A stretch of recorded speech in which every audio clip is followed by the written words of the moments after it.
রাজ্যে যেখান থেকে দেশ রূপান্তরের সঙ্গে যুক্ত রয়েছেন সবাইকে স্বাগত। আমরা আপনাদের দেখানোর চেষ্টা করছি শ্রম ভবনের সামনের থেকে সরাসরি যুক্ত হয়ে আউটসোর্সিং কর্মচারীরা 5টি দাবি নিয়ে দীর্ঘ 1 মাস পর্যন্ত শ্রম ভবনের সামনে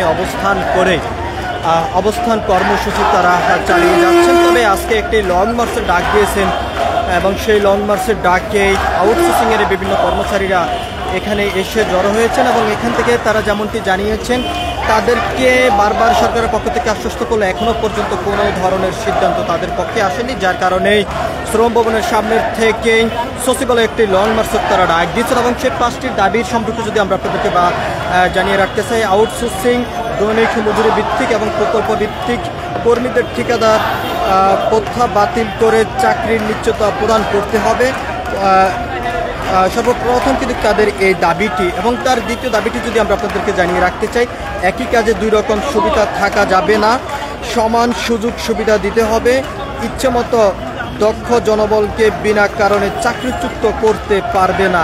এই 2টি দাবি কিন্তু তারা শুরু থেকে জানিয়েছেন। এরপরে যদি আরও 3টি দাবি তার সঙ্গে যুক্ত হয়েছে, সকল বকেয়া বেতন ভাতা দ্রুত পরিশোধ করতে হবে এবং প্রতি মাসের পাওনাদি পরিবর্তে মাসের 7 তারিখের মধ্যে কিন্তু সেই তাদের বেতন পরিশোধ করতে হবে। 3 নম্বর দাবিটির ভিতরে কিন্তু তারা এমনটি জানিয়েছেন। এবং 4 নম্বর দাবির সম্পর্কে যদি আমরা আপনাদেরকে একটু জানিয়ে রাখতে চাই,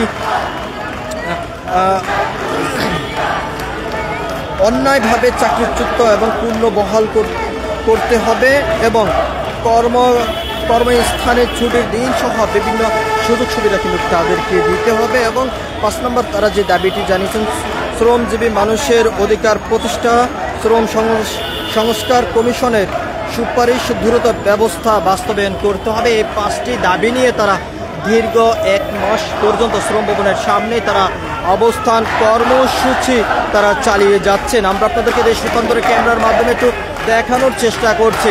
আউটসোর্সিং কর্মচারীরা টান উত্তেজনার মধ্যে কিন্তু রয়েছেন এখন শ্রম ভবনের সামনে। যদি এখান থেকে আমরা আউটসোর্সিং কর্মচারীদের যেই সংগঠনের সভাপতি রয়েছেন রফিকুল ইসলাম, তার সঙ্গে আমরা কথা বলছি। তিনি যেমনটি বলেছেন তারা 3টি মন্ত্রণালয়ের লোকের সঙ্গে তারা বসতে চান এবং তারা বারবার চেষ্টা করলো, তবে তাদেরকে কোনোভাবে সাড়া দেননি, যার কারণে তারা একটি লং মার্চের ডাক দিয়েছেন শ্রম ভবনের সামনের থেকে সচিবালয় অভিমুখী। তবে সেই ডাকেই সাড়া দিয়েছেন বিভিন্ন আউটসোর্সিংয়ের কর্মচারীরা এবং সেই লং মার্চকে কেন্দ্র করে সকাল থেকে এখানে ব্যাপক আইন শৃঙ্খলা রক্ষাকারী বাহিনীর তৎপরতা আমরা দেখেছি। বারবার তারা যেমনটি এখান থেকে বলেছেন যে কোনোভাবে তাদেরকে দাবিয়ে রাখা যাবে না এবং তাদের দাবি বাস্তবায়ন করে তারা তাদের গন্তব্যে ফিরবেন, এমনটি কিন্তু এখান থেকে বারবার তারা বলছেন। আমরা আপনাদেরকে সেই চিত্রটি সরাসরি দেখানোর চেষ্টা করছি। আমরা আপনাদেরকে আরও একটি বিষয় একটু জানিয়ে রাখতে চাই, বিভিন্ন সময়ে আউটসোর্সিং কর্মচারীরা তারা রাজপথে অবস্থান করে আন্দোলন সংগ্রাম কর্মসূচি তারা চালিয়ে গিয়েছেন। তবে তার ভিতরে সবথেকে বড় যে বিষয়টি আমরা আপনাদের জানিয়ে রাখতে চাই, ঠিকাদারের মাধ্যমে তারা চাকরিতে যোগদান করলো, তবে বর্তমানে অন্তর্বর্তী সরকারের সময় তারা যে দাবিটি করছেন পুনর্বহাল কিন্তু চাচ্ছেন, যাদের চাকরি চলে গেছে এবং চাকরি স্থায়ীকরণের দাবি তারা চাচ্ছেন এবং ঠিকাদার কোথা থেকে তারা সরে আসতে চাচ্ছেন, এমনকি কিন্তু দাবি নিয়ে তারা এই শ্রম ভবনের সামনে এসে অবস্থান করে বিক্ষোভ কর্মসূচি তারা চালিয়ে যাচ্ছেন। এবং শ্রম ভবনের সামনের থেকে সচিবালয় অভিমুখে একটি লং মার্চের ডাক দিয়েছে। রাত বেলা 12টার সময় সেই লং মার্চের ডাক দিল, তবে সময় পরিবর্তন করে সে সময় নির্ধারণ করা হয়েছে 2টা।